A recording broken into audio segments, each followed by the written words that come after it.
le pire conseil qu'un futur client que je parle au téléphone a reçu, parce que j'ai reçu un appel de service, puis il, il me dit, bon, ben là, moi, je veux investir en immobilier parce que je suis rendu avec 85 000 de mise de fonds. J'ai dit, parfait, elle provient d'où cette mise de fonds-là?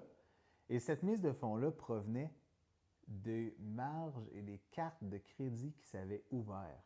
Donc, il y avait une carte de crédit à 10 000 avec Desjardins, un autre de 15 000 avec National, etc. Puis là, il y avait tellement de marges et de dettes de crédit d'ouvert que là, j'ai dit, parfait. J'ai dit, ben écoute, ta prochaine étape, ça va être d'aller chercher une préapprobation bancaire.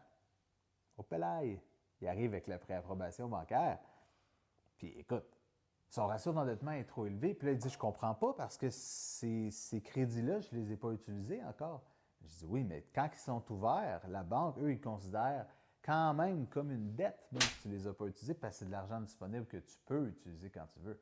Fait que c'est, selon moi, le pire conseil que tu peux recevoir, c'est d'aller te surendetter avant même de commencer ton premier investissement, parce que tu passeras probablement même pas pour ton financement tout court. Mais il y a une nuance à comprendre. Si tu ouvres des cartes de crédit au personnel, puis que tu as comme 0 $ dedans, mais que tu as accès à un 100 000, 150 000, ça augmente ton ratio d'endettement personnel, puis tu pourras peut-être plus investir au personnel. Mais par contre, si tu ouvres une Inc., puis que tu fais tes investissements commerciaux dans du 5 portes et plus, et que tu as déjà des actifs dans ton inventaire, et là, la banque, eux, ton ratio d'endettement personnel va être vraiment moins pris en considération, donc tu pourras te servir de ces montants-là à l'externe. Mais si tu as zéro actif immobilier, 0 $ de mise de fonds, puis que tu es obligé d'acheter au personnel 5 % de mise de fonds assurée à CHL, compte pas ces cartes de crédit pour aller faire ça, là.